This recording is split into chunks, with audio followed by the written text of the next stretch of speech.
পিতা মোহাম্মদ সিরাজ আজ দুপুর 12টার সময় ইন্তেকাল করিয়াছেন। ইন্না লিল্লাহি ওয়া ইন্না ইলাইহি রাজিউন। আগামীকাল সকাল 10টার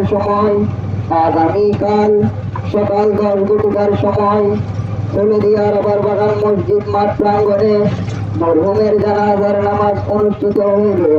উক্ত জানাজার নামাজে আপনারা শরীক হইয়া মরহুমের বিদায়ী আত্মার মাগফিরাত কামনা করুন।